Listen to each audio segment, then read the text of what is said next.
You saw the title. You know what this video is about.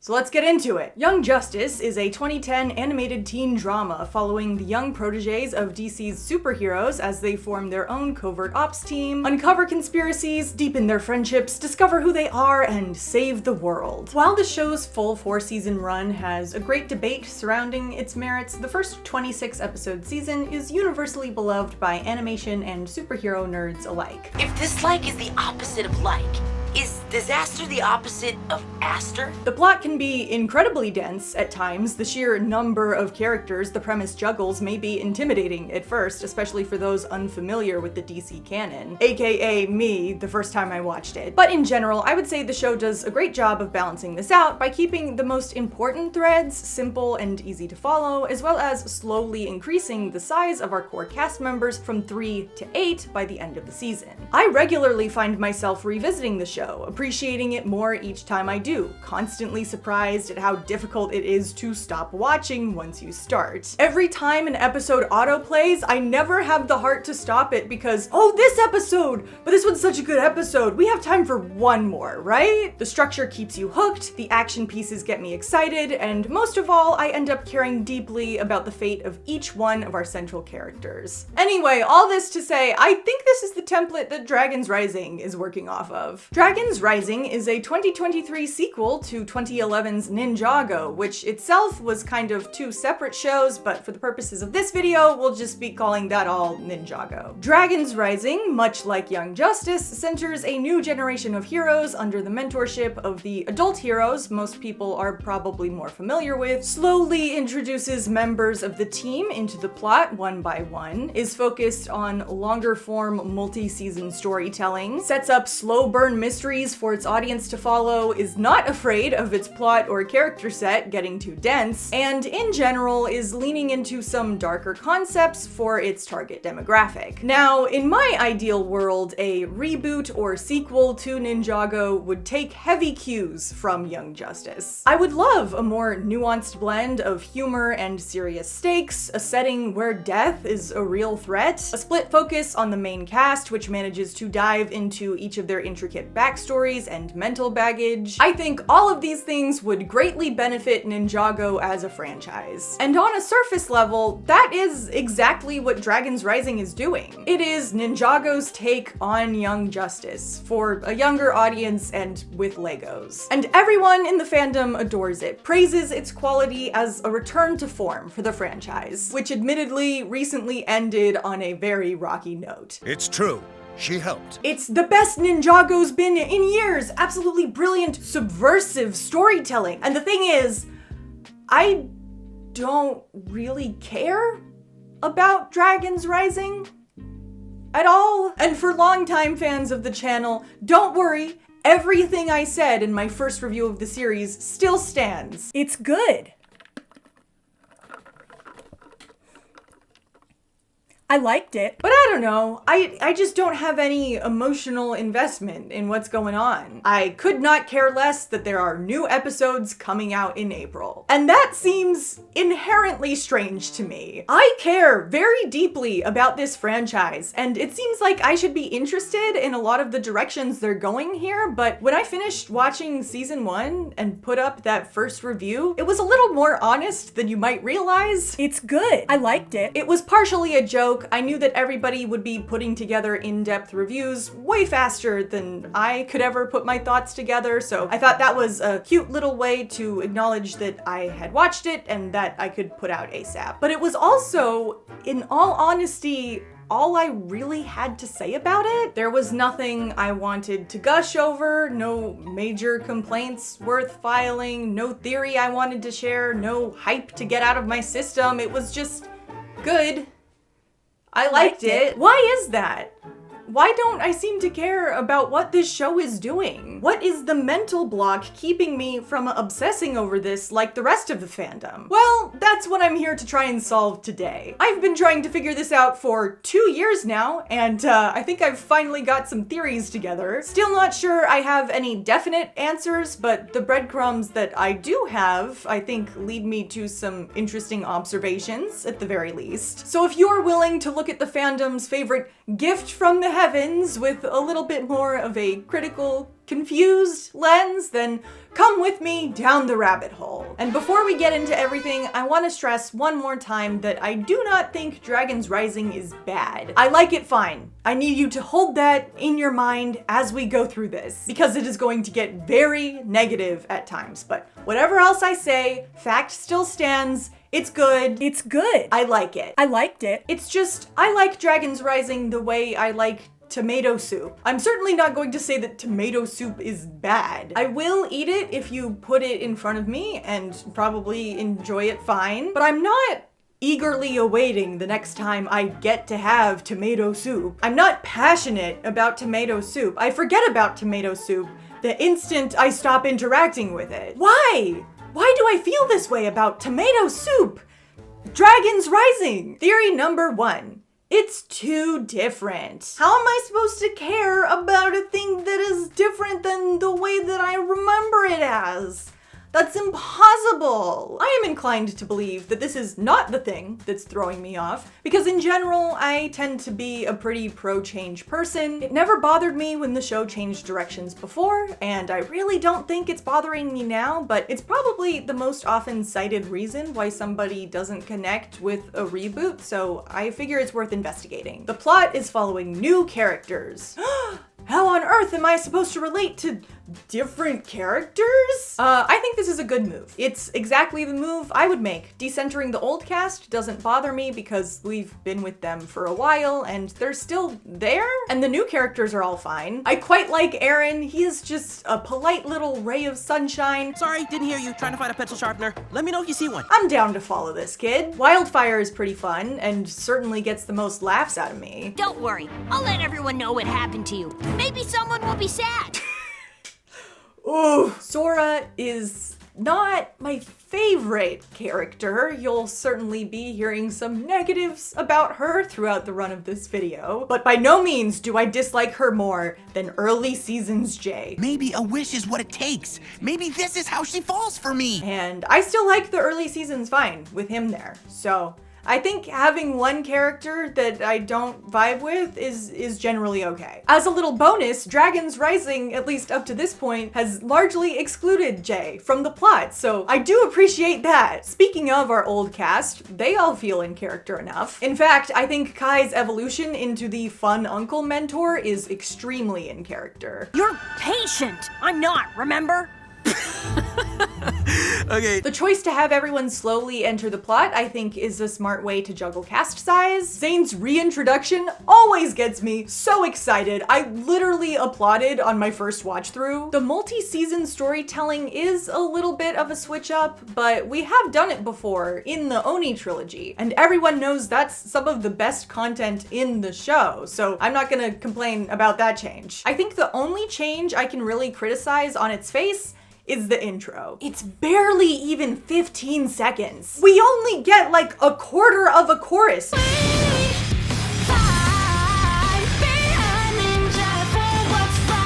What's even the point?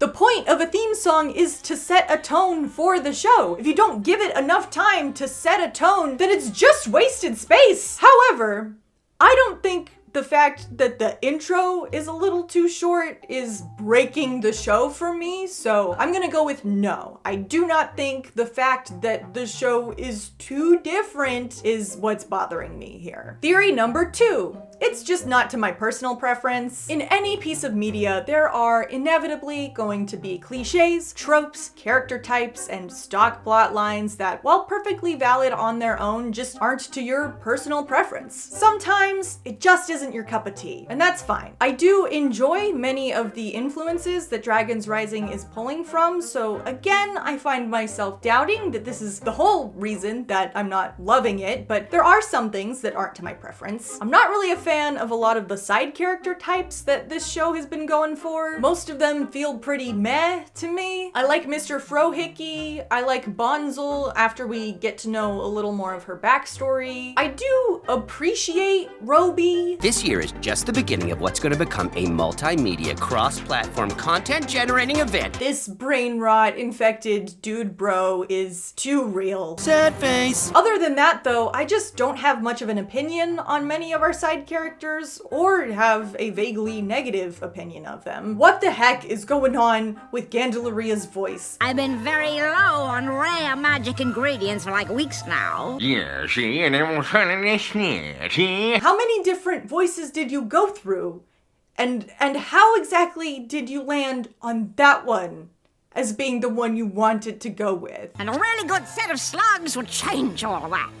I'm not really a fan of how main character coded Lloyd is in this show, especially considering he's supposedly moving on to the mentor role, but no, he's pretty much still just the main character, with all of the contrived plot conveniences that come with it. And I'm just really not one for that archetype. In Dragons Rising, they have him be the one to channel the Source Dragon energy in Season 1, Part 1, and then he has to do it again in Season 1, Part 2. Him learning Rising Dragon technique is the turning point of the Season 2, Part 1 battle, and there's a weird amount of emphasis on him specifically staying in the tournament in Season 2, Part 2. All focuses on him specifically, which don't necessarily make sense unless he's the main character in a TV show, and his focus which could have been spread out amongst the cast. The Season 1 finale in particular, I feel could have been several teams getting the Dragon Cores into specific locations to stop the merge quakes, and it would have made for a more engaging action sequence rather than Lloyd just sorta glowing for a second. Sora is also fairly main character coded. She's the smartest person in the world with a secret dark past and wins the Tournament of Sources with very little training. You know, if you've seen my Women in Ninjago video, you can probably guess that Sora as a tech girly who just needs to have confidence in her abilities makes my soul sad. The fact that this was the only arc we could get for any of our women for so long, and here it is front and center in the reboot, just never had a chance of not ticking me off. But again, that's a deeply personal me problem, unless you also spent a year and a half analyzing all of the female characters in Ninjago's original run, then that's probably not gonna bother you. The show also has a habit of hyping up how good it's going to be, how high stakes everything is, completely eliminating any potential surprise about scale or scope. The blood moon is coming! And more often than not, setting the bar too high for what they end up delivering. This world is about to face evil, the likes of which you cannot imagine. Like the mostest evil. Think about evil, make it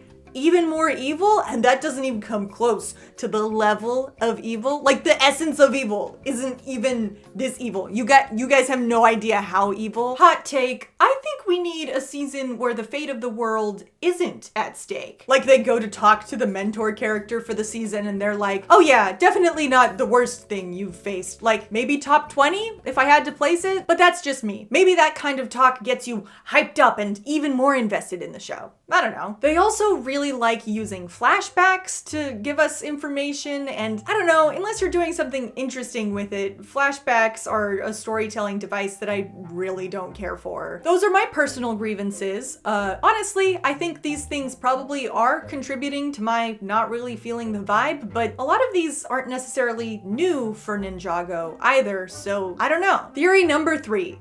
Dragons Rising is bad, actually. Now remember, my first review still stands. It's good. I liked it. But what I'm suggesting here is that Dragons Rising does indeed have some flaws. And maybe those flaws are getting in the way of my obsession. Sora is our main protagonist for season 1, and as we have covered, I am not predisposed to liking her, but I don't think this show is trying hard enough. When we open, she immediately belittles her friend for having dreams. Not to insult the dreams of my best new friend, but you are so not a ninja. How would you know, Sora? In a way that isn't really emphasized as being playful or teasing. Ninja? You're not a ninja. And then she brags about how awesome she is. I will never get over how quickly you can hack stuff like that. What can I say? I'm just naturally good at tech stuff. This is not a likable character introduction. We don't really get to see her go out of her way to show that she cares about Eren. In fact, she prioritizes her wanting to go out over potentially ruining this whole ninja gig that Eren is excited about. I don't want to mess this up.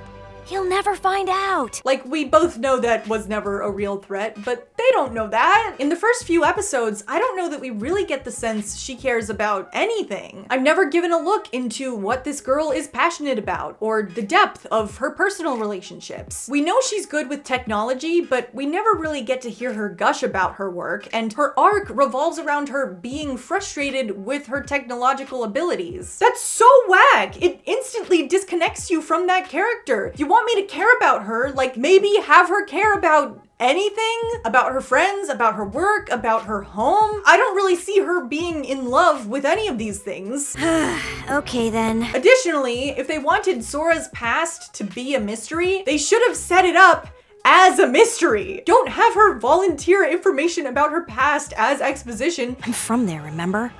Their idea of perfect isn't mine. Make her cagey about it. Don't just tell us once in episode 2 that she's secretive. She ran away and won't tell me why. Show us! Show us her being secretive. When we find out Sora's backstory in episode 6, that she's a super genius from Dystopia City who accidentally made these war weapons called Photex as a child before running away, it's not really something that's been built up to. And it doesn't even connect together pieces that we care about yet. We've had one look at her old mentor, Dr. Leroux, one mention of Sora hiding her past, and one look at the Photex and what they do. If this wanted to have impact, it should have had more build-up than that. As an example of how to do this correctly, I will direct you towards our point of reference for the video, Young Justice, which in season 1 has 2 of our female leads with dark secrets in their past. The plot handles both of them differently, but in both cases, you fully understand that they want to bury it, and all reveals of information about their past feel appropriately weighty and dramatic because there has been time spent building up the individual elements involved. Sora's season 1 arc in general is just sort of unfollowable. First off, and this is a small thing, but her lacking the confidence she needs to be able to use her powers on her own seems like a strange character arc for someone with this character design. The epic gamer girl look doesn't really tend to emanate a lack of self-confidence, and that along with the aforementioned brash and cocky character choices we see from her in these first couple episodes, her introduction, which I did not care for, If we win, When we win? seemed to point in the opposite direction of confidence being a weakness for this character. So already our messaging is a little bit muddled as we start the arc, but whatever. More importantly, it is difficult for me to tell what exactly has her so down on herself. Riders of Destiny feels like a good example of this. Sure, she fails here, but she just needs more training, and it's not like Eren did any better to make her feel worse by comparison. I do know it would be better for everyone if I never use them again. And yet she puts it all on herself. Like, what's it been? A couple days?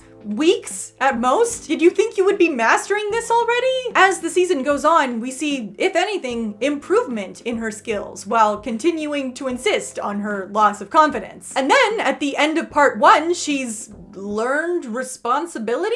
I still don't know if these are my powers or Ryu's, but I realize now I have a responsibility to use them. I'm sorry, when did that happen? When was this built up as a problem for her? Everything was signaling that this was about her personal confidence in herself, not about being willing to step up and help others. This elemental power stuff's impossible. You're wasting your time on me, Lloyd. I'll just make this all worse. If her arc is supposed to be about being brave enough to tear down the system she came from, which it looks like is maybe where they're going with this, they certainly seem to signal that that isn't an issue for her. She rejects the system as a child, refusing to let her inventions be used for abuse, leaves the first chance she gets, goes out of her way to help protect fugitives from the state when given the chance, works towards actively saving more of them, and then immediately jumps to fix the problem, even willing to do it solo once things escalate. Sora, I can't let you go Excuse me?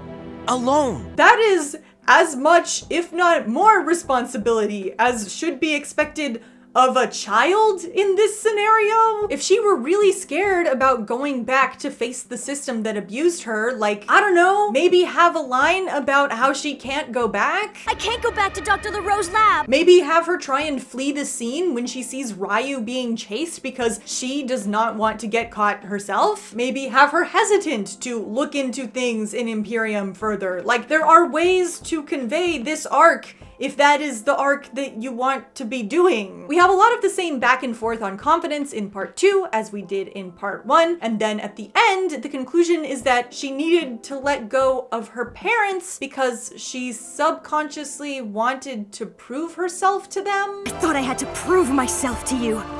But you should never have to prove your worth to your own parents! I'm sorry, we didn't have any setup for this concept either. We have a handful of lines about Sora's parents, but none of them really seem in relation to a larger arc. Most of them just seem like exposition about how her parents suck and she cut them off. My parents had rejected me and home felt like a prison. A lot of her comments are secluded in this one episode, which never really follows up on the topic, and some of them even seem a bit contradictory to the idea that she wants to win their approval subconsciously. I'm sure my parents would still be disappointed in me. There's no talking to them. If she's already written off the idea of trying to change their mind, then that would imply that she doesn't want to change their mind to get their approval.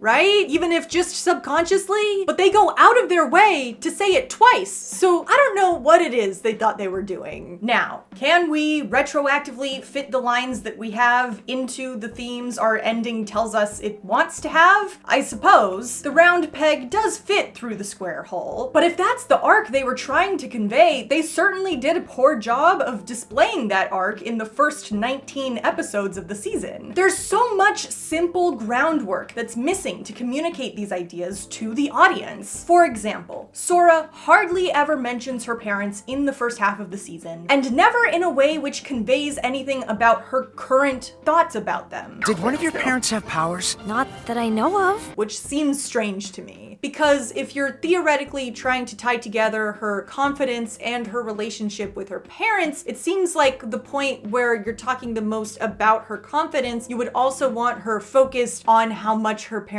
demeaned her, but we don't get any of that. I could see this working to convey that subconscious need for approval if the lines were a little more defiant, along the lines of, oh, I can't wait for my parents to see how much more powerful I am, how wrong they were, I can't wait to rub it in their face, conveying that she is still thinking about them and their opinion, even if she thinks she's moved past them. I would also take the conversation with Gio, someone who was abandoned by his parents but has moved on to find a better life and be incredibly happy, as a way to present the positives of letting go of toxic family ties. Like Sora says something along the lines of, don't you ever wish you could talk to your parents, prove to them that they made a mistake by abandoning you? And Gio responds, of course not. Screw them. If they didn't want me, then they clearly aren't worth my time, energy, or brain space. Why in the world would I ever care what they think? And Sora is surprised and confused by the answer because it's so antithetical to her own mindset, but you can tell that she finds it intriguing. You can see how that would have conveyed the arc that they wanted, right? How we could see part of the change in her mindset as it begins, like you're supposed to see, as opposed to just giving us more exposition about how her parents suck. I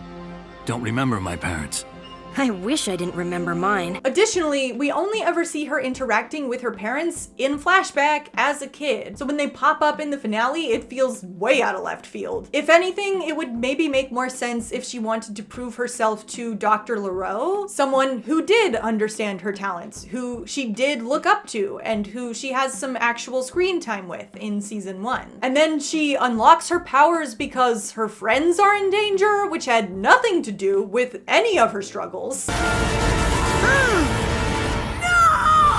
It falls more in line with what we know about Eren this season. I couldn't lose someone else I really love. But regardless of whether the lines we have technically contradict their chosen arc, if the story is lacking in actually showing the change process, or if there were better paths they could have taken, the most important thing to note is that her thoughts about her parents are never brought up directly relating or even adjacent to her ability to perform her elemental powers, or any of her talents. We never see her thinking about them on during fights or training, or even just while she's attempting to do something else which would require focus, and then seeing her underperform. It's all just secluded one-off conversations with not much else going on, meaning the idea that these thoughts are blocking her ability to unlock her true potential is just never presented to the audience. No matter what other details you think they did or didn't get wrong, you can't get around the fact that they never attach her parents to her abilities, which is the bare minimum that you would need in order to set this arc up. It just isn't written correctly. As is, with nothing established coherently in the first place, this scene, unfortunately, means very little to me. I do thoroughly appreciate the fact that this has the potential to be a very powerful metaphor for a lot of people. Shout out to all my trans girlies. But I think the metaphor would probably be a lot more powerful if the arc actually made sense. The other big arc of the series is Lloyd's. After channeling the Source Dragon energy in season 1, Lloyd starts having visions in season 2, which the show directly refers to as panic attacks. My panic attack. Minor thing before we really get into it, but Lloyd's visions aren't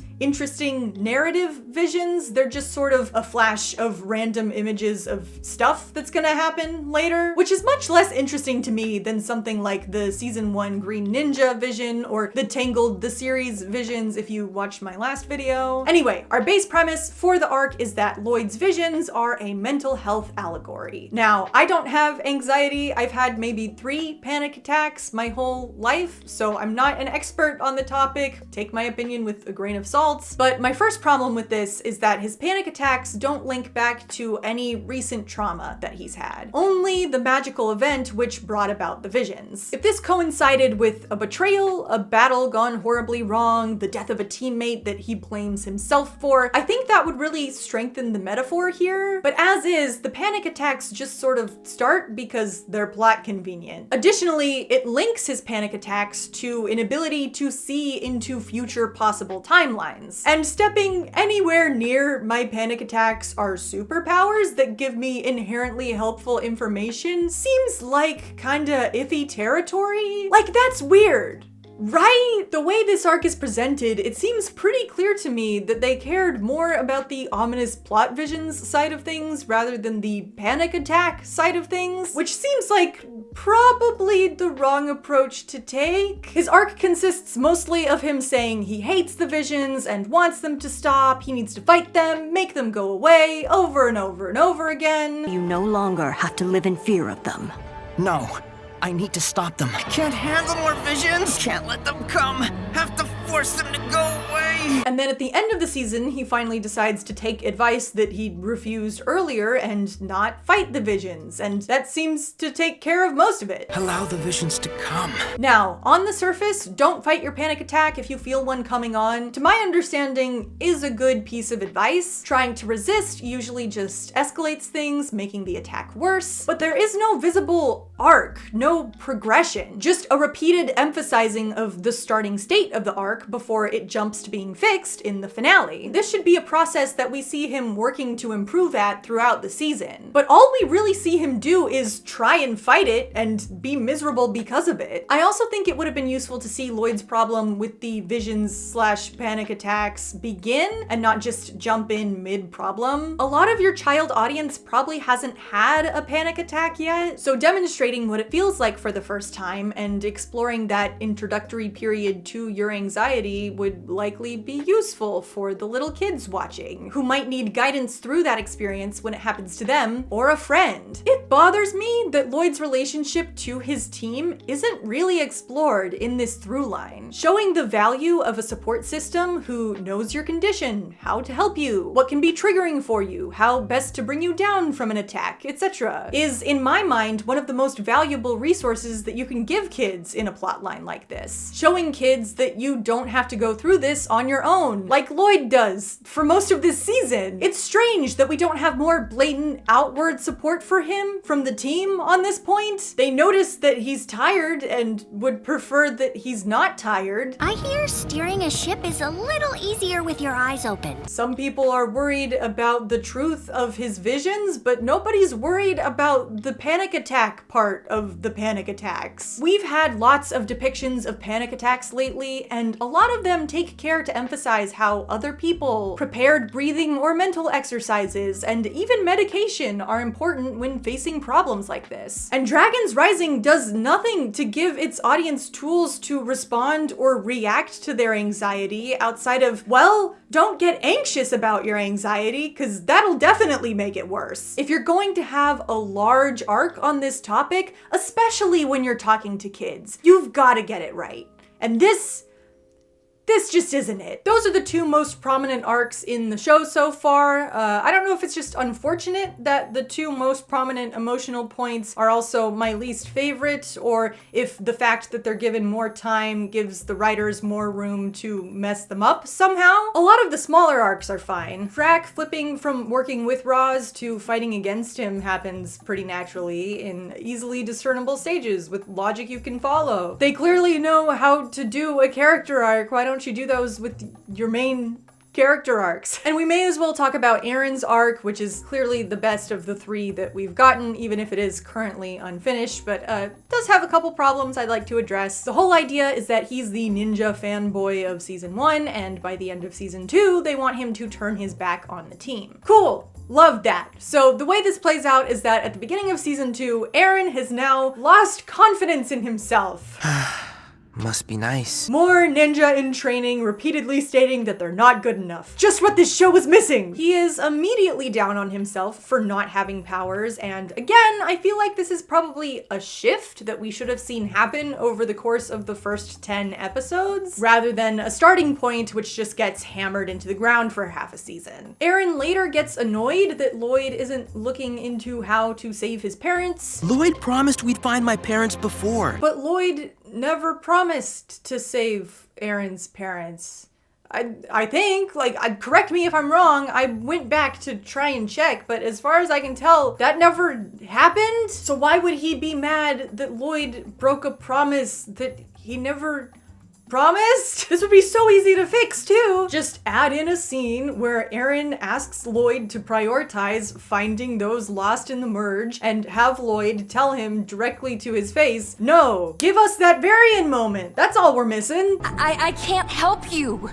Not right now. It's really not that hard. Another thing pulling Aaron away from his team is Frack, an old friend of his who has gained elemental powers and adopted Roz as his master to train him. I like this as a way to plant a seed of doubt in Aaron's mind, but I am bothered that when Aaron is able to gain additional power using Roz's methods that Frack teaches him, we don't really see a downside. The dialogue sets us up to expect him to leave this encounter and do something selfish because of this new take what you need mindset. Force the world to work the way you want it to. But we don't really see him doing anything along those lines until the very end of the season when he goes after Roz for personal reasons. I feel like this arc really needed him stealing something from a teammate or lying without remorse to really hit home what's happening here, you know? Young Justice has several plot lines where our heroes tap into darker techniques to gain more power, and it always comes with a moral drawback immediately evident to the audience. Superboy using power-ups given to him by the bad guys also gives him a blinding rage. Miss Martian using stronger, more destructive psychic attacks leads her to become more callous about potentially killing people, it costing both her relationship and very nearly the life of one of her teammates. We need that acknowledgement that while Roz and his techniques are able to access power more easily, it comes at a moral cost, a parallel to the wolf mask shattering of goodness, which is a much more literal example of this idea. It would also serve to ease us into the idea of Aaron becoming more morally gray, showing a little more of a natural progression to things rather than the more abrupt flip that this show seems so fond of doing. Additionally, the revelation that Master Wu apparently caused the merge doesn't really work as a breaking point for me. The merge was caused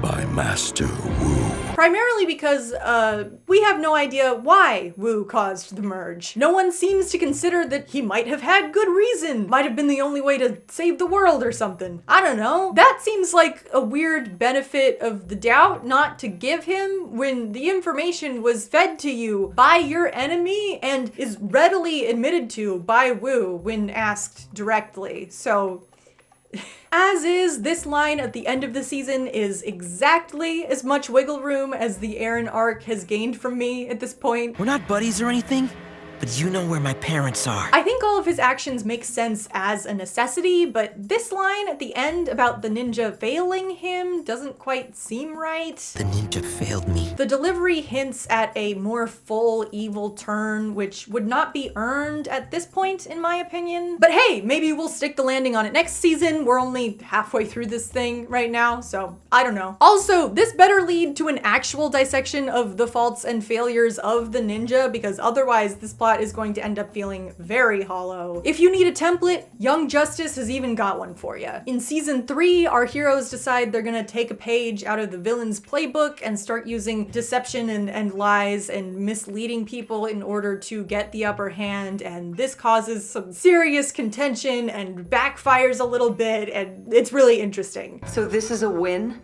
Largely. What troubles you? All of this. This show has too many villains. I do not have the mental bandwidth to care about all 6 of them that are introduced within the first 9 episodes. Yes, they come at you that quickly. We first see Raptin, who we learn reports to Roz, who then recruits Dorama to assist with Dr. Leroux, who all serve the Empress Beatrix, all of which have forgotten about Jordana. That's 6! 6 villains within 9 episodes, all with different motivations and power levels and histories that the show expects you to keep track of. I'm sorry, that's too much. That is too much, too quickly, and even if you want to say it's not, at the very least, it's superfluous. I think you could probably combine Raptin, Dr. Leroux, and Dorama and lose pretty much nothing. You can have the same character act as Sora's old mentor and a flamboyant personality. I mean, there's already the mad scientist angle built in with Dr. Leroux, and the reluctant traitor who temporarily switches sides at the end of the season. You even have build-up for that move for Dr. Leroux. After season 1, we also get whoever Roz's master is. Cinder, Zeatrix, the Forbidden Five, 2 of which are separate and important to know currently, and Blecht? Uncle Blecht! Guys, what are we doing here? Blecht? You named your villain Blecht? That's not there's no way that's a real name. 2 of these are literally the same person. Like, you couldn't even be bothered with a new hairpiece. The first time we see Roz is over a Zoom call. The capture was successful. Of course! Why was that the choice? Why would that ever be the choice?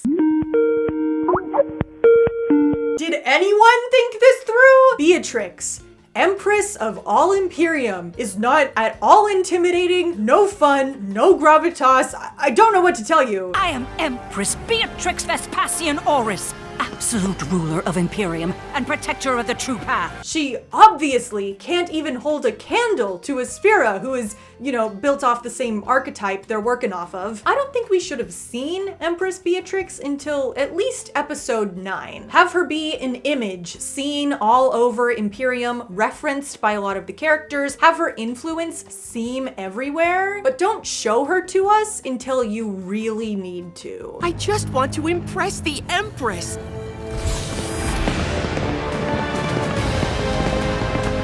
Really? Do tell.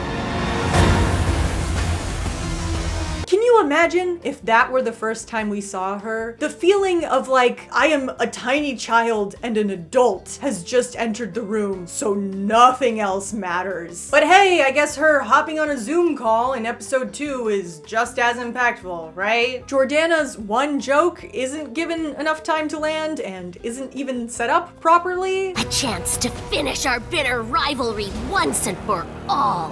Rivalry? With me? The whole joke of the forgettable villain is that you set expectations high, have them do something really big and important, and then have nobody remember them. Very low payoff. It is the juxtaposition that makes it funny. If your character isn't doing anything notable, then the fact that they aren't notable isn't funny, unless I guess you're just wallowing in how overall pathetic they are, like Fugidove. The joke does improve as the show goes on because Jordana is doing doing important and intimidating things. So the fact that the cast can't remember her name becomes funny. Who's Jordana? But they really botched that initial introduction. The betrayal of Roz at the end of season 1, part 1 doesn't really feel like it matters because we don't have a super firm grasp on the relationship between him and the Empress, so it kind of means nothing to me. Several times in my notes I wrote, Dorama has nothing to do with anything. But you'll never guess his true identity! Aren't you that Dorama guy? Surprise! Also, Dorama? You named your theater villain Dorama? I'm sure that was an intense brainstorming session there. So this villain, he like does drama, right? So we could call him Drama. Yeah. Imperium itself as an antagonistic force, I feel, is also not done particularly well. It's supposed to be this ominous, threatening Hunger Games style dystopian city, and that's great. It's a great idea for a Ninjago installment, not really one that we've done yet, but they don't really do the concept justice in my opinion. If we're gonna do a story about totalitarian governments, let's make sure we have some strong messaging, yeah? My question is, what oppression do we see of the people of Imperium? Should be easy to answer that, right? We see how they treat dragons. There is in fact an outside group that is being abused, and we see Sora's individual treatment as a child prodigy within that system, and that's bad for sure, but she is also exceptional within that system. We don't really see any evidence that this authoritarian government is making things worse for the average citizen of Imperium, and that seems like a major oversight to me. The average citizens we get to know the best are the Imperium Teenage Protection Squad, and they're fun. Are you like a music group or something? Yes! Except instead of practicing music, we practice obedience to law and order. They start out loyal to the Empress, but then flip to join the teens side in part 2, and as I've become so fond of saying, I really wish we got to see that progression happen over the course of the season. Seems like a good opportunity to show the evolution within the public, but it all just happens off screen. They change their mind about the society that they live in just off screen. We're the Imperium Teen Resistance Force now. The Resistance Squad mentions all these things the government has supposedly been doing, making people disappear if they dissent, crushing any individual expression, you know. We've all known people who've mysteriously disappeared. All of the oppression that I would expect to see, except for the fact that we never see any of it. They never bother to show any of the actual oppression happening. Why? Why not show us that part? Same with Sora's speech at the end of the season. She says nothing about the wrongs the system has put upon its people. It's mainly about the mistreatment of the dragons, while sprinkling in some of her personal anecdotes because we literally have no other example of mistreatment from the system we can even refer back to. Right now, their criticism of a luxurious lifestyle of a populace supported by abuse of marginalized groups elsewhere seems much more a critique of capitalism.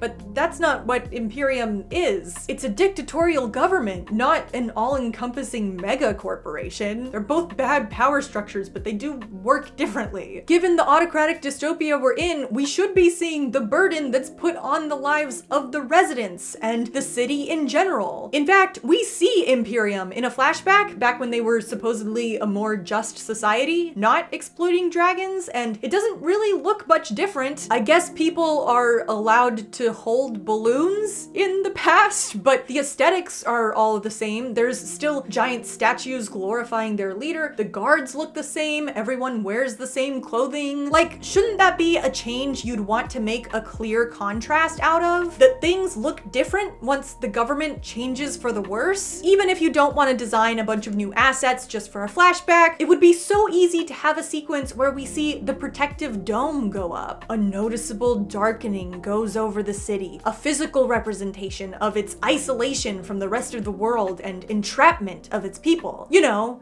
like visual storytelling. Speaking of visual storytelling, let's talk about the Phantasm Cave. When the ninja go off to find the Dragon Masters in season 2, there's a short segment where all the ninja get trapped by this creature in their worst nightmares. And this segment makes me irrationally angry. If you're going to do a mystical mind prison that traps you in your worst fears, you gotta do it! You can't do this wimpy half-commitment thing that you're doing here. What is this cop-out that's like 3 minutes long? This is a top-tier trope. Lots of stories do this, for good reason. It's a great way to get lots of new insight into your characters, not to mention have fun with environments, hypotheticals, bend logic, and do some creative filmmaking. And here you are, inventing a whole weird new fictional animal to facilitate your nightmare state, and it legitimately takes up so little screen time that it hurts. What? You not have enough ideas about your characters to fill out a full subplot? Are you thinking that surface level about things? Or was the basketball tournament fake out with the dragons so important to the story that you couldn't cut it out for some character introspection?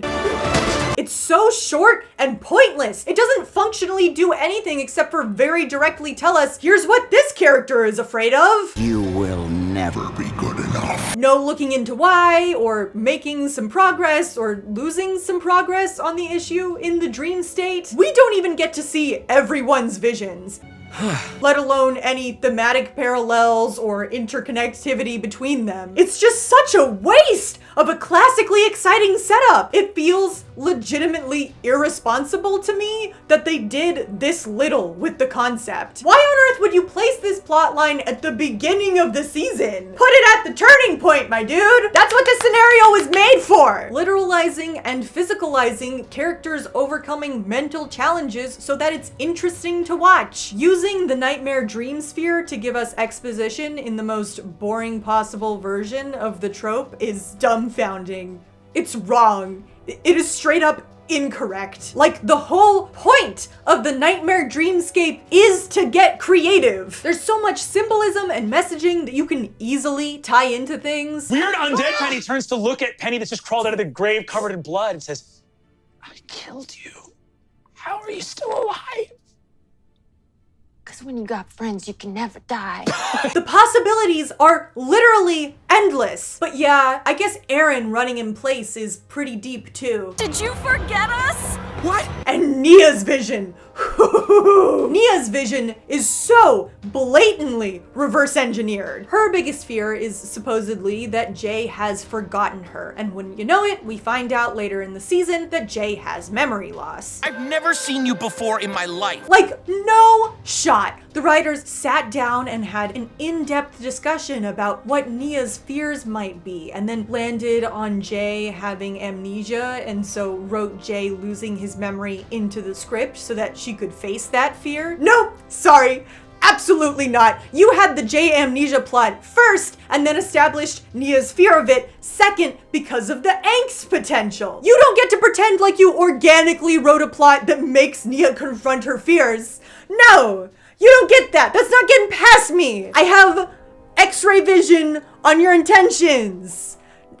Ain't nothing getting past me. I'm having too much fun with this, you guys. Maybe try actually thinking about your characters and what internal struggles they might have before writing plot lines around them, if that's what you're going for. There's a reason this story beat usually makes up at least half of the plot of any given episode it's in. There's so much room to explore. The potential for cross-cutting between nightmares is so high, drawing parallels between the characters. Maybe all of the nightmares are interconnected, and the mentally strongest of the team breaks free from theirs to help the others in their nightmares. Maybe it's a revelation point for the rest of the team as they see a dark past of another character that they didn't know about. Or maybe it's just the audience who gets new insight into a sheltered corner of a character's mind. You can also have fun subverting expectations. Maybe one of the nightmares is just objectively pretty funny. No! No! That's not...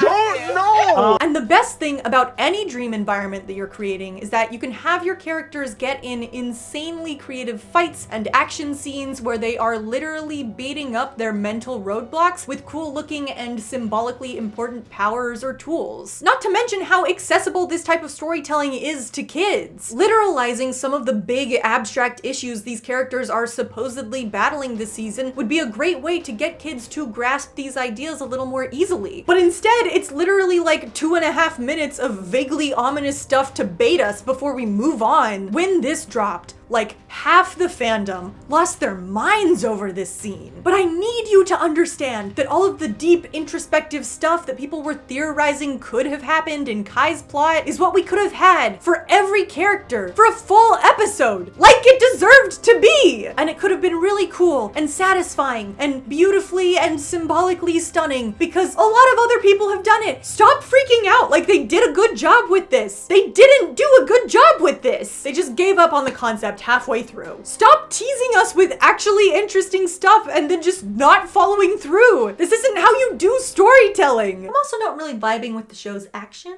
It feels very floaty to me. Most of them feel exactly the same. I regularly struggle to tell them apart. Even the finales, which I'll admit are actively entertaining while you're watching them, I cannot keep straight after the fact. I get the end of season 1 part 1 and part 2 mixed up constantly. It all blurs together. I don't think that a lot of the set pieces they have are that interesting, or at the very least aren't presented in an interesting way. Everyone's always fighting in mechs. There's very little vehicle or ability variety. I don't find many of our locations or shot and lighting choices all that cinematic. It's all just pleasant to the eye and by the book stuff that feels like it's trying not to get noticed more than anything else. And this extends even past the action scenes too. Why is Sora's dramatic confrontation with her forsaken mentor happening in a well-lit lab environment with PowerPoint visual aids in largely medium shots? I find zero evidence for any creative vision in this scene. The only action sequence that I think sticks in my head is the administration fight. It was a unique environment. I had a clear idea of everyone's goals and abilities. The geography is extremely simple to keep track of. The image of this giant car barreling in between these tiny office cubicles is fun and striking. I actively enjoyed and can remember this action sequence.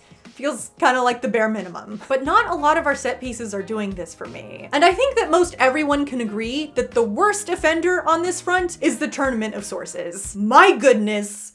How was this the end product you decided on? You're already inviting comparisons to season 4 of the original show with the tournament setup, one of the fandom's most beloved entries into the series, so you know you have to put your best foot forward, and you chose to make all of the fights take place in the same location with the same aesthetics, a lot of times with these little glider guys which make movement so much less meaningful, fights which are all paced the same, all look the same, all feel the same, and you shift around everyone's ability set so often that it's legitimately impossible to keep track of what a character even can do at any given moment. It's as if you've perfectly crafted something in order to come off worse than the original show. It's kind of hard to overstate it. If you're going to have a tournament season, you gotta give us variety. All right, I'm sick of ranting. Let's do a lightning round. Most of these don't matter, but I want to mention them anyway. The show opens with narration, which is not a thing the show ever does again. I realized I had witnessed the merge. Lazy!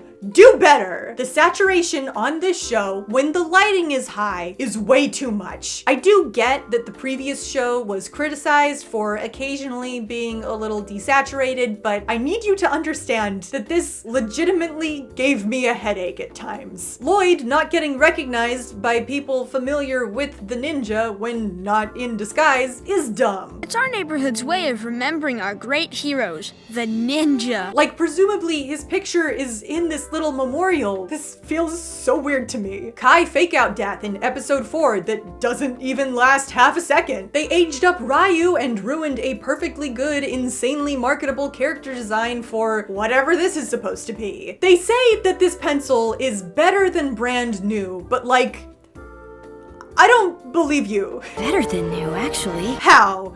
I need specifics. What happened to this pencil when it was fused back together to make it even better than it was before? And why would you not communicate how it's better in order to better emphasize this metaphor? Jordana just started learning magic but is able to overpower this ancient sorceress that made the most powerful spell ever? How? The team not going after Jay after he gets kicked out of the tournament while having several people on your team also not in the tournament makes no sense. At the very least, you can spare Zane. You've got a big enough team that you can divide and conquer. This is what a large ensemble cast is for. Make it happen. Frack asking for help from Cole with his new powers is seen as a good thing, which helps him grow. But Sora trying to emulate the masters of her new elements is seen as wrong shortly after, so it's a bit of mixed messaging there. They made Zane say cringe.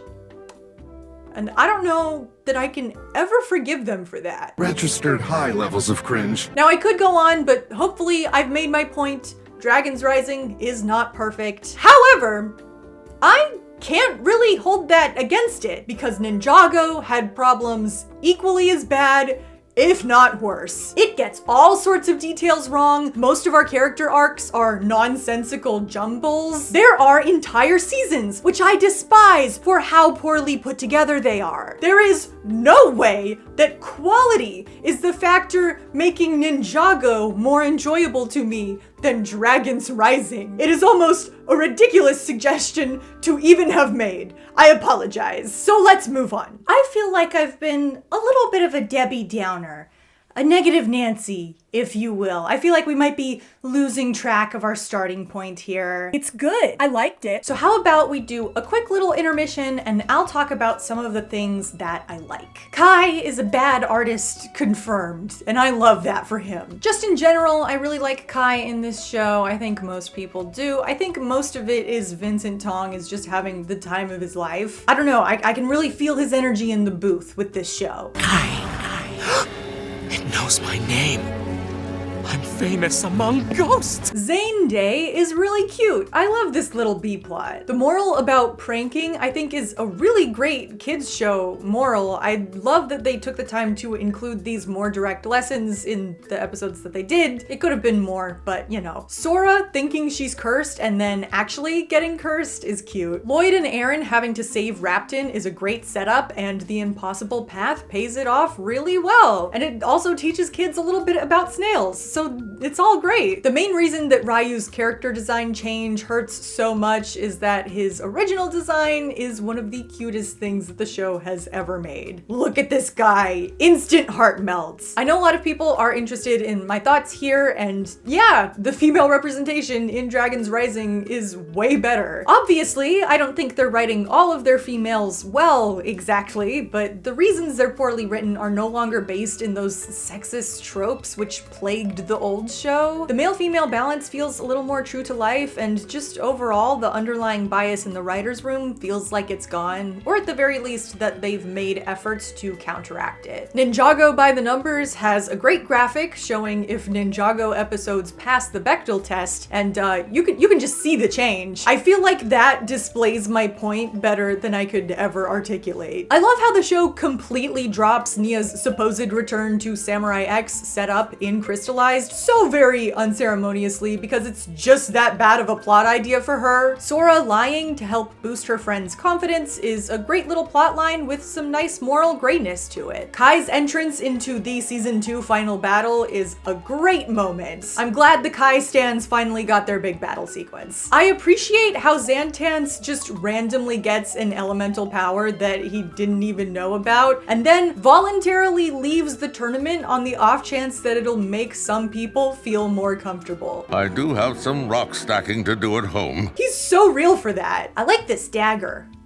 That's a cool dagger. I like that a giant dragon pokes off one of its scales and then it transforms into this beautiful summoning dagger. That's cool, fun, world building, top tier magical item.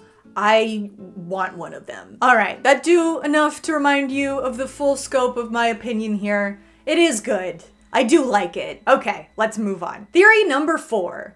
Dragons Rising lied to me, it broke my trust, and I shall never put my faith in it again! When the marketing for this series came around, everyone was excited about the merge. It immediately spawned a bunch of theories, made everybody dive back into the lore. It was an interesting concept. Every realm in the Ninjago universe was suddenly and mysteriously combined together in this giant cosmic event, which also meant that large chunks of land were displaced, completely disappearing.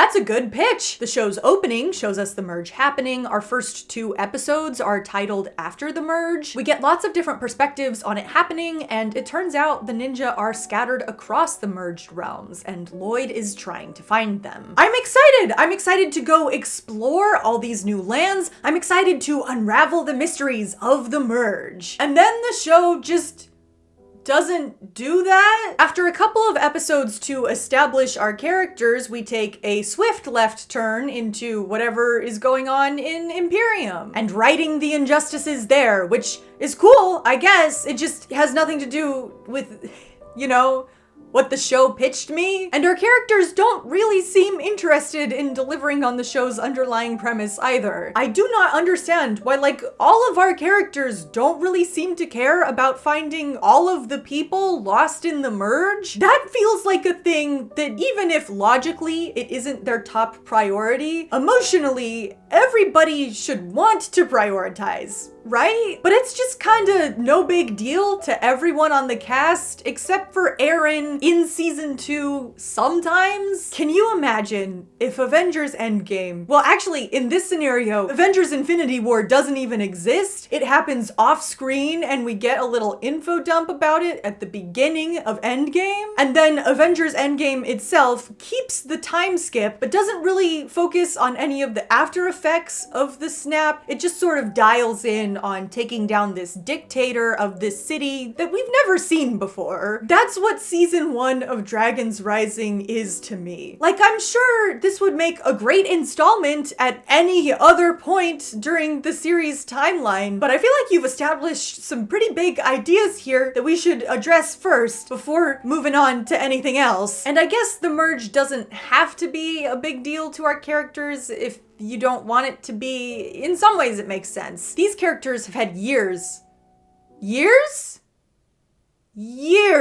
to deal with the aftermath of the merge emotionally, but it's still a fresh concept to me, and I have not been allowed to do any processing about these ideas through the story, you know? If you want to make that shift, you also have to get me as an audience member on that same page so that I can comfortably ignore it and pay attention to what's actually happening on screen. You can't just have the plot casually forget about it and assume that everything's gonna be fine. You have to actively work to assure me as an audience member that I shouldn't be worried about it. Maybe it would have worked if the merge were like a more direct cold open, and then we get the time jump to completely different circumstances which don't even address the merge at all. We're drip-fed information through average conversations of characters who already know everything. No exposition dump, we're just left to observe and pick up the pieces we can, actively shifting the role of mystery solving from the characters to the audience. That purposeful disruption of balance acting as a sort of forced reset of expectations so that you can introduce us to the first step on this other journey, which is whatever this cat girl is up to. But it's not. The merge is a 2-part opener and a running threat we are frequently reminded of, that most of our characters have active reason to investigate. They spoon feed us information about it so that it is on our minds with some of the worst exposition dialogue possible. The merge slamming it up against Ninjago gave me the perfect chance to get out. It is insane to me that by the end of season 1, we have gotten 0 answers on why the merge happened or how might we try to get people back from the other side of the merge. They're the first questions that you got the audience to ask. That feels like a clear narrative promise that's been broken. But Kit, it's multi-season storytelling. The merge is a series-long mystery. Well, yeah, it is, but the Oni trilogy also had multi-season storytelling and it fulfilled its narrative promises just fine. The opening question of who's behind these robberies and why are they happening for season 8 is answered in satisfying stages and with a clear resolution, even if the plotline itself is incomplete at the end of the season. Young Justice gets around its series-long mysteries feeling feeling unsatisfying by making the hook initially pitched to audiences unrelated to the mysteries. They don't even trust us with the basics. They've got a secret HQ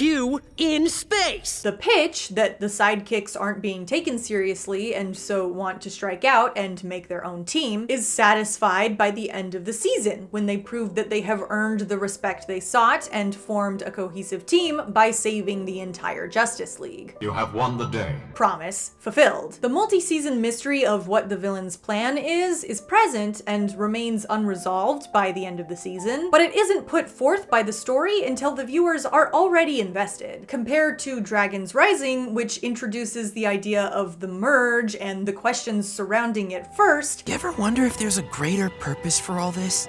Like a reason for the merge?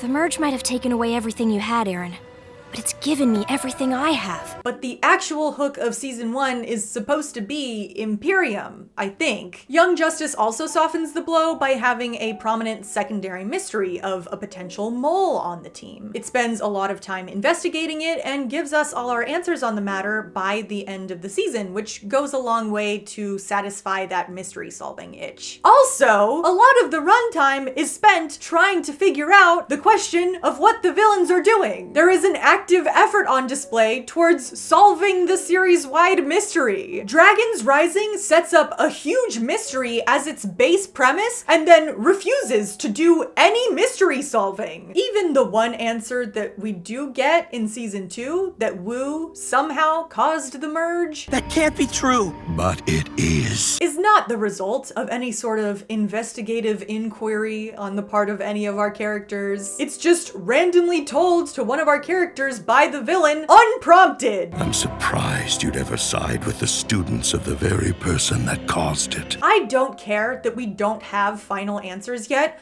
I care that none of our characters are trying to get answers. Aaron is the only character who wakes up to this inconsistency in season 2. And this goes for more than just the mysteries. There's also that narrative promise of getting to explore all these new locations that the merge created that will run around collecting team members and mapping the landscape along the way, epic road trip style. And we do that for about 2 episodes before we get stuck in a purposefully boring, unstimulating city location. Tangled the Series Season 2 made this exact same mistake, setting up for an epic fantasy road trip season and then immediately hunkering down in a gloomy city location for 3 straight episodes. And maybe you want to argue that it's actually crazy clever and subversive that you thought we were gonna do one thing and then you do a different thing. And look, I'm all for subverting expectations about where the story is headed, but you've also got to do it for a reason, and what you give your audience has to be better than what you promised if you're going to swerve directions like that. Either that, or you satisfy all of your promises on a quicker timescale than the audience expected, leaving the rest of the runtime to subvert expectations. And what Dragons Rising is doing is just not good enough to justify the swerve to me. I think the structure of season 1 in particular could be altered to try and curb some of these problems. As is, you have the promise of exploring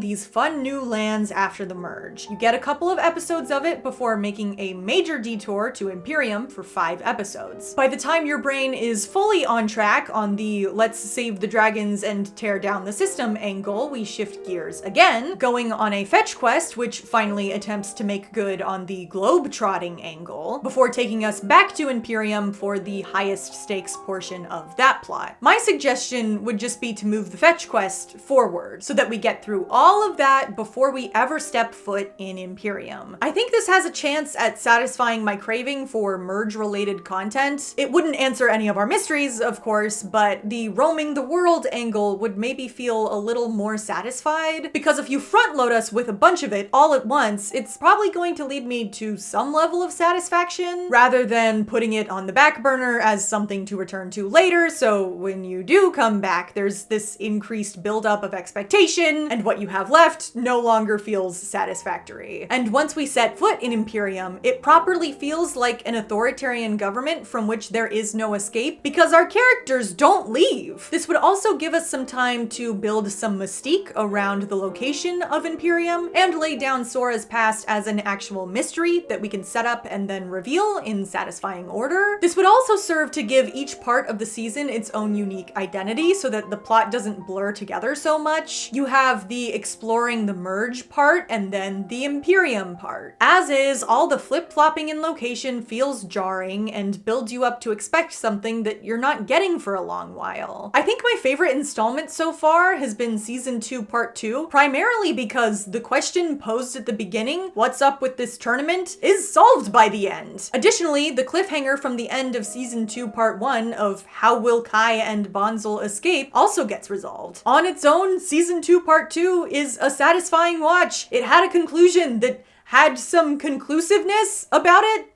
I think that's valuable. I like to feel satisfied, like I got a complete chunk of story. On the other hand, it does feel a little ironic to me that this show, with several long-running mysteries, set up a mystery-solving installment only to invent a new mystery to be solved during its runtime? We will find who did this to your matriarch. Like, what? Not to mention the mystery of who's going after the Source Dragons. Turns out to be the guy who previously captured one of the Source Dragons. Who would have guessed? Another lie this show is feeding me is the episode length. These are not 20-minute episodes. Not most of them anyway. Ninjago always had episodes that felt like they had a pitch to them. Most shows do. The Pink Ninja episode, Kai's True Potential, the one where they fight evil clones, the episode where they go to space, the episode where Jay and Cole go head to head, the Snake Jaguar episode, the Dance Battle episode, the Falling Down a Hole episode. You know what all of these episodes are because they are all episode-length ideas that, while self-contained, still contribute to the overall story of the season. Dragons Rising has a couple of episodes with an identifiable pitch like this. The Crossroads Carnival episode has a clear premise behind it, and the Season 1 Part 2 opening episodes with the fetch quest stuff, those feel like they have an episode premise. But for most of the series run, episodes really bleed into each other. It never really feels like they had several episode ideas that they wanted to place into a season. It feels like they had ideas for season-long plots, and so they laid them all out on one big timeline and then indiscriminately cut them into 20-minute chunks. Oh, but Dragons Rising is doing longer form, multi-season storytelling. It's harder to fit that into 20-minute chunks. Well, not necessarily. The Oni trilogy, I think, handled this fine, and Young Justice handles this fantastically. So many great episode pitches just off the top of my head. You've got the prison breakout episode, the Dr. Fate Tower episode, the heart transplant episode, the one where all the parents disappear, the memory wipe episode. Now that's an episode with a solid pitch to it. Those are Bialyan Republican Army uniforms. But what are Bialyans doing in, Bialia? It's a self-contained story, but it tells us so much more about our characters, and it progresses the larger plot. It's just so interesting to watch. The structure is fantastic. I don't think I would feel satisfied just watching a standalone episode of Dragons Rising. It's a format that demands that you binge it, not because it's got you hooked, but because the story is just straight up incomplete in single episode format. A lot of times the start to an episode feels like you're cutting back from another side plot, not like it's the beginning of an episode of television. Still in one piece? This is not a scene which is the beginning of a chapter in a larger story. This is a scene assuming you're on a 10-episode binge session and barely noticed the Netflix logo in between the end of the last episode and the beginning of this one. And sometimes it just feels really egregious. Season 2 Part 2 has a random little racing side plot partway through. It doesn't really matter, probably could have been cut altogether and you wouldn't really lose anything, but I suppose it would make for a perfectly fine B-plot for one of our episodes. Except it's not in one of our episodes, it is awkwardly split between two of our episodes. meaning we just leave the race halfway finished at the end of one episode and get what feels like should be the ending of an episode 5 minutes into the next one. I do not know what would possess you to place this subplot this way unless the episode breaks legitimately do not matter to you. In general, the cross-cutting between plot lines within episodes also feels very random. It's never that effective at heightening tension or connecting themes together like good parallel editing does. It feels like it's done more out of habit than anything else. Kids might be getting bored at this point, so let's cut to our other group so we can mix things up. I think the solution to this is pretty simple.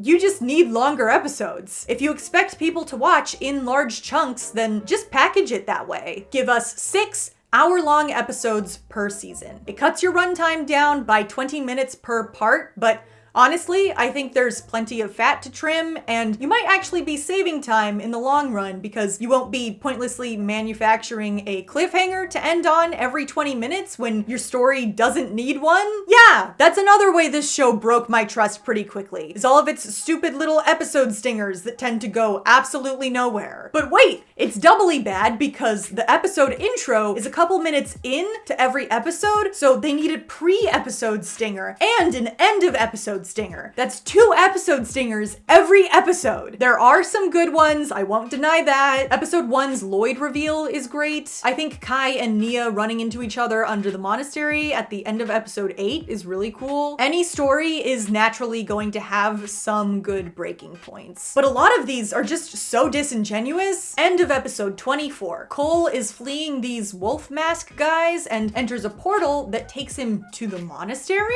Why do you have a frogman doll? It is a long and barely comprehensible story.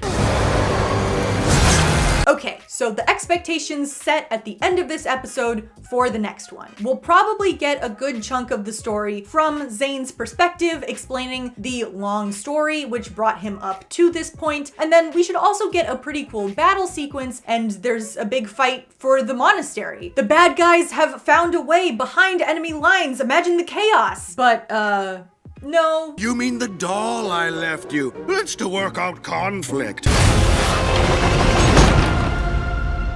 Phew. Yeah, seems like it wasn't that long a story. That was very comprehensible as well. That was just a straight up lie. Barely comprehensible story. And the threat, of course, is solved within like 2 seconds. Was that supposed to be satisfying at all? This comes immediately after the last episode where Cole says he'll fill everyone in on what happened on his mysterious mission from Wu last season. Was your mission successful? I'll fill you in later. Presumably after this battle is over. And then he just never does.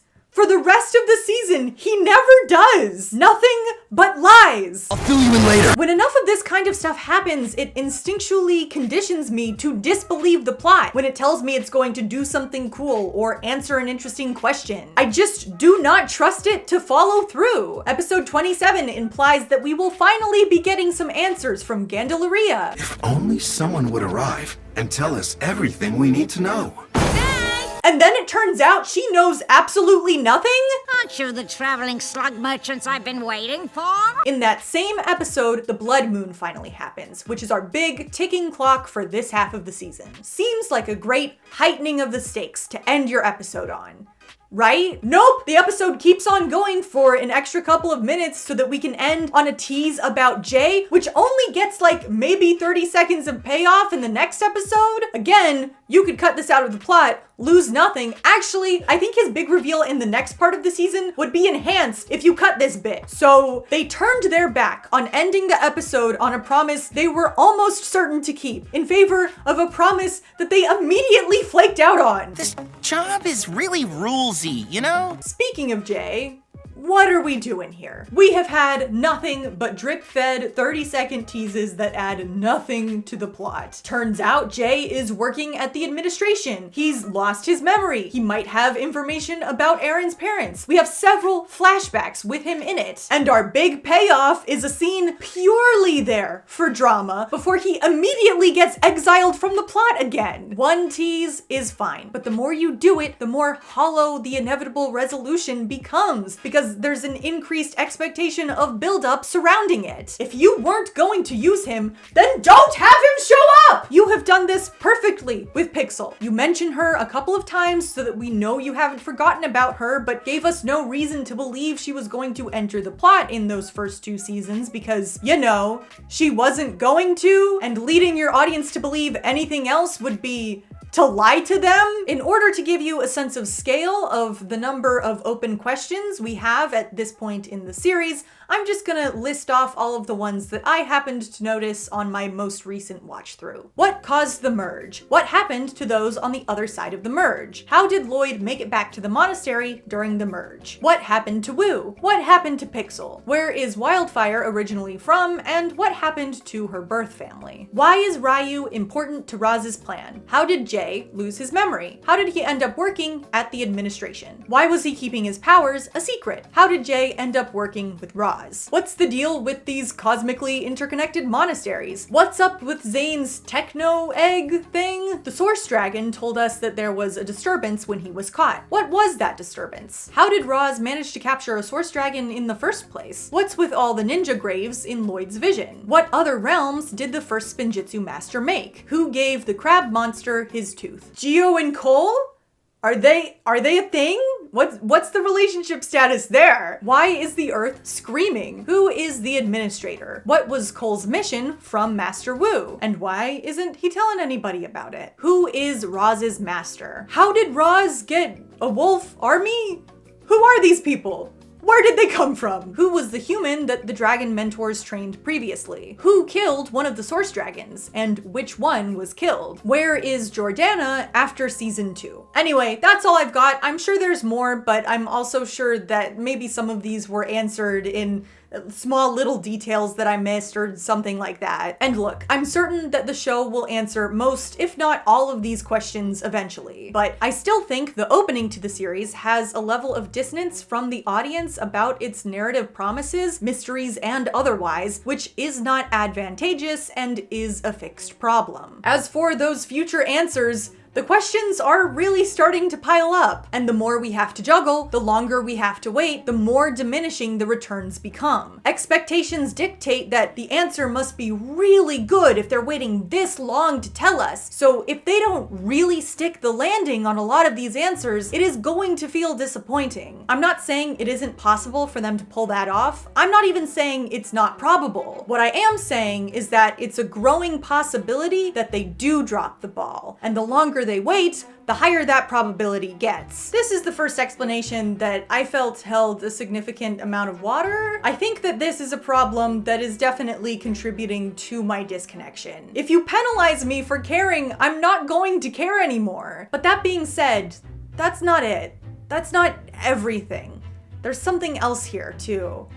Something we haven't hit on yet. Theory number 5.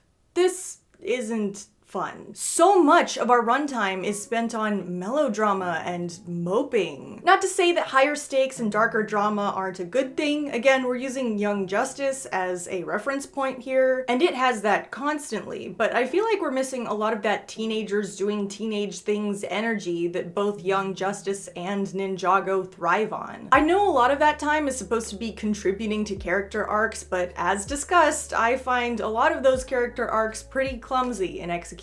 And maybe you want to argue that Ninjago was even worse at character arcs because most of the time they didn't even attempt to have one, which, like, fair. But I don't know, I think the lack of any form of an attempt maybe acted as a bit of a shield. The show didn't care to give Zane Ice Emperor trauma and instead gave him a silly little detective plot. So I, as an audience member, am left evaluating the quality of the comedy goofs they put in front of me rather than the drama they refuse to address. And I think they pulled off their little detective plot really well. A+, so that's the conclusion I come away with. Even if them dropping any sense of consequence for Zane's 60 years of action is straight up irresponsible storytelling. And maybe that's just a shallow critique because it's me being distracted by shiny things the show puts in front of me, but I do think that control of an audience's attention is a valuable skill in a piece of media. Dragons Rising also doesn't really feel like an ensemble show to me. That may seem absurd absurd considering the number of characters this show is juggling, but to me, an ensemble is more than just the number of people on screen. It's about the dynamic between those characters. And I'm not really sure that I have a handle on the vibe of our group collectively. There are a couple of duos that the show has done some work with. Kai and Wildfire is the most obvious example. These two are precious. That Wildfire and Egalt moment is nice. Zane and Mr. Frohickey are doing well. Nia and Cole parting ways is a great scene. But I don't know that we have enough of these scenes that I have a handle on most of these characters' dynamics. One dynamic in particular that I think we're lacking is Eren and Sora's relationship, especially in season 1. The most prominent vibe coming off of these two is friendly co-workers, rather than super close best friends and life partners. I know the fandom has done a lot of work to build up a relationship between these two, and that's great. I'm not here to knock that vibe. The show wants you to believe that it's there, but it's not. Or the dialogue is just so bad that my brain refuses to accept it as genuine. I'm glad you came here, Sora. You're my BFF, my fam. Like, I want you to take a second and think about it. Was there ever a moment in the show where you were like, oh my gosh, that's so them? Kai correcting Wildfire's theme song technique? This is a stealth mission, so the theme would go more like da da da da da da da. That's so them. But Eren and Sora? I guess it was so them when, like, I think they're trying to do that in this little part right here, but I don't really buy it. Two Soras. This is going to get complicated. This moment feels like when your friend tries to make an inside joke, but you don't really get what they're referencing, and so you're just like, heh, yeah. Complicated. You can tell that they don't have any chemistry in show, because if they did, people would be shipping them. They're the two main characters of the show, and I am unsure if they even have a ship name. That's wild to me. And to be clear, I don't think they need to be in a relationship. I am all for strong platonic male-female friendships in media. I think that's great that this is what this show is going for. But fans have a habit of twisting any sort of chemistry into romantic chemistry in their minds. And the fact that that's not happening is very telling to me. And it's not just that the individual relationships aren't fleshed out, it's that interaction between the larger group generally feels pretty stilted. I can't think of a moment between 3 or more characters that gave me an interesting dynamic that I wanted to see more of. Look, this must be Garmadon's camp. No, you think? I thought it was a takeout restaurant. It looks like he's building something. But building what? Quiet, you bozos. We still need to find what the medallion matches up to. Let me see. Can't you just feel the energy of this group emanating from that clip? That's so them, right? That's what I love about ensembles, is lots of different personality types put into the same situation, and we get to have fun seeing how they react and interact. Every single scene with a large number of our protagonists together feels weirdly dull. There's a little bit of a friction in the dialogue that shouldn't be there. It doesn't mean that what you see is definitely gonna happen, right? We're in charge of our own destiny.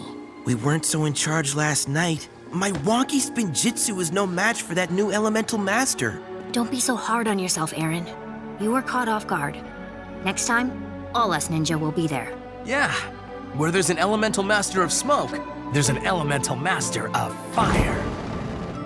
These are characters which have just been placed next to each other in the story, not a cohesive ensemble. There are many places that feel like they should have more specific character interaction and banter, and they just don't. Anti-gravity! Oh no.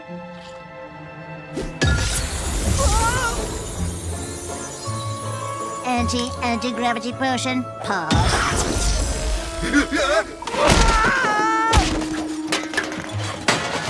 Why is this scene so weirdly silent and non-character specific? This seems like a great opportunity to character build. This is fun team shenanigans, right? But this tells me nothing about who these people are. That shouldn't happen in an ensemble. I think the best way to describe this not fun, weirdly stilted vibe I can't seem to let go of is that Dragons Rising, unlike all previous Ninjago installments, is a Netflix show. The Netflix intro It started under the Netflix original banner, which has since been removed for season 2, and I have no idea how much control anyone at Netflix had over anything in the final product. If we're being honest, probably nothing at all. But regardless, the show seems to hold many troublesome hallmarks of its hosting platform's native content. I feel like you've probably heard this because I've been hearing it nonstop, but it recently came out that Netflix has been pushing their shows to be more second screen, meaning that all content should assume that viewers are only half paying attention because they're doing something else on their phone while they have Netflix on their TV playing in the background. They are assuming that all of their viewers are treating their content like Subway Surfers footage. This means that characters are encouraged to explain what's happening while it's happening, repeat important exposition very frequently, and just in general not lean on visual storytelling. Again, I don't know that these mandates were ever pushed onto this show, but many of its choices seem to align with this ideal, whether intentionally or not. I think a lot of the reason we have no tangible team dynamic is that every time the team is together, we're just doing exposition. Kinda lost control there. I get it, Aaron. We're all on edge. Losing that battle was crushing. I'm trying to be helpful by building useful gadgets. And a lot of this is repeat exposition too. It's kind of crazy. This scene where we meet Gandalorian, sorry to pick on it again, it's just doing a lot of things wrong here. I literally felt like I was having deja vu watching it through for the first time. First off, it'd take a whole complicated ritual that no one remembers how to do. The details of the ritual were recovered by Lord Ross. And that's because we go through this exact conversation, beat for beat, a couple of episodes earlier with the Dragon Mentors. But the Forbidden Five can never return. Not even during the ritual of the Blood Moon? Which itself is a slightly altered version of the exposition dump in the Cloud Kingdom. If Roz can unlock their secrets and then enact the ritual of the Blood Moon, he could bring them back. It's just breaking down what the deal is with the Forbidden Five and how big a deal releasing them is, because that's our finale for part 1, so they really don't want you to miss how important it is. This is what most of our ensemble time is just recapping the stakes. The Cloud Kingdom Archives is a bunch of scrolls and research. What would Lord Roz need to learn about? The Blood Moon. You might think I'm being hypocritical because Young Justice can be pretty awful about its exposition sometimes. There's a lot of information downloads you have to get through if you're gonna watch this show, but they balance that out with actual time dedicated purely to developing our characters and their relationships. Episode 17, Disordered, has a whole lot of heady exposition about space stuff that's going on, a whole lot of new vocabulary, stuff we don't really have a reference for yet, and it's all important to get a handle on because it forms the long-term plot for future seasons. Those of us from New Genesis are gods of life, freedom, and the source. However, you want to know what the B-plot for that episode is? All of our characters go to therapy. Wally, you're in denial. I'm comfortable with that. That's it. There is always usually a lower stakes story going on in any given episode, which helps build character and get us closer to their inner worlds. When the show is at its best, it can do both of these things at the same time. Take this little bit of exposition in Revelation. Its main purpose is to set up the threat for the episode and establish what characters will be going where. They're ready. Ready? Ready for what? Ow! Will you cut that? Hello, Wally. If the big guns are fighting plants, who do you think we'll be fighting? I don't know. I guess we'll... Oh. It's also able to tell us a little bit about these characters. Wally is a bit of a ditz, and Artemis has an antagonistic streak going with him. The show will also sometimes do this thing where a character is giving very specific exposition, a bunch of details to satisfy the plot nerds, but visually something else is going on screen, which is also important to consider. Relevant character or plot work happening at the same time as boring exposition stuff. Very rarely do I ever see anything like this being used in Dragons Rising. The exposition just takes up so much space and gets in the way of so much character. Like these algae farmers. I would love to get attached to them and get invested in their fight for their community, but most of their screen time is just giving us the backstory and establishing the plot for the episode. So, sorry to say, but I don't really care about these people at all. There's this fantastic observation that my friend, a generic generic placeholder name over on Tumblr made. They also helped me form a lot of my concepts for this video, so everybody give a big thank you to them. Anyway, they made a count of every time that they say Wu caused the merge, just in the reveal scene. The merge was caused by Master Wu. That can't be true. But it is. And it's kind of insane. It's literally back to back. They're just saying the same sentence back and forth to each other. The ninja's precious Master Wu was the very person who caused the merge. Wu caused the merge. I can't believe it's possible that Wu could have caused the merge. I don't believe that you could look up to Wu, who was the one who caused the merge. I don't believe that Wu caused the merge. Well, Wu did cause the merge. He is solely responsible. And again, this is because it's crucial to the season. It's the reason that Eren turns on the team at the end. So they need to make sure that you get it at all costs, even if you're only half paying attention. I think this is also why some of our character arcs are so whack. The audience needs to understand that Sora wasn't confident in her abilities, so that when she unlocks them, it feels like a big moment. But if you have her progress along a natural arc, slowly gaining more and more confidence over time, the audience might have missed that she had a problem to begin with. So instead, we have to keep on repeating how unconfident she is over and over and over again, leaving no room for an actual progression. Sometimes it feels like they've forgotten that exposition isn't their only option to convey information. Like, they have Cole tell us about Wu calling out to him in the middle of the night to go on this other quest at the end of season 1. He was calling me to follow him. Then you should go. Why not show us that?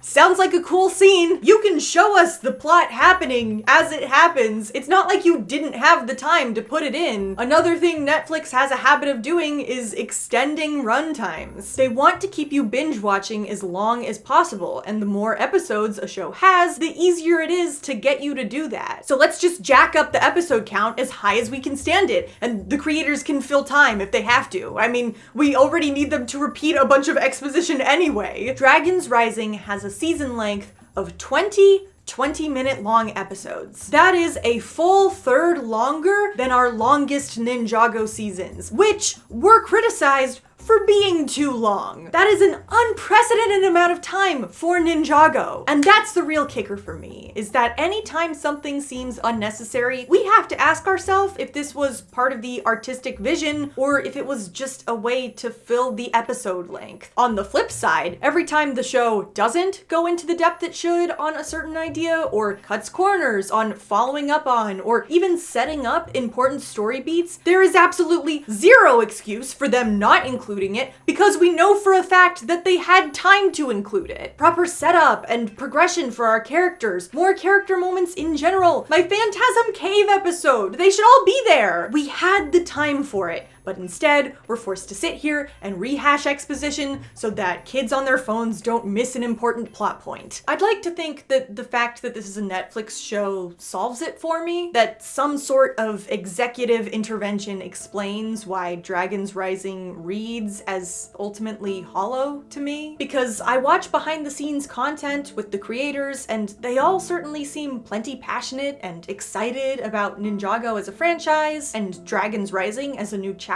in the story, but very little of that passion reads to me in the final product. And again, that doesn't mean it's bad.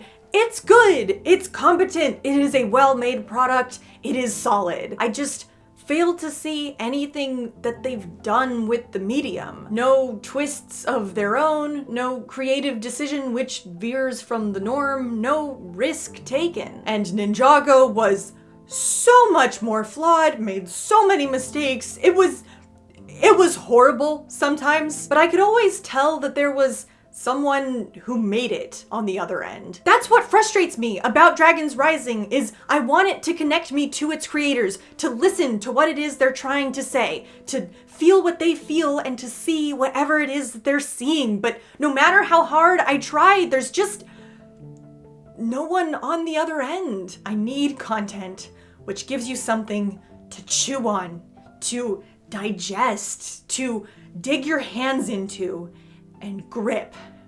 And Dragons Rising is just too clean, too rounded, and polished for me to engage with. It is good and it is sound and it is solid and I like it. But I would never call it messy. And isn't it so much fun to get messy? I am sure when season 3 comes out in April, I will sit down and watch it and it'll be good. I'll like it. The question is, will it get me to care? Theory number 6, Pixel hasn't shown up yet. Why are you leaving her on the bench? Without that core holding down all of the realms of Ninjago, there's nothing to care about. Without Pixel, the show does not even exist. Season 1 and 2, classically hated by everybody. I know she's coming next season. They did bother to change the Samurai X outfit, so I am happy about that. I am disappointed at the redesigned Samurai X outfit. I do think it's kind of ugly, and I am also disappointed that they did not change her hairpiece. Really could have used an update there as well. I've decided that Pascal is permanently a part of the set. He is my little filmin' buddy, so yeah.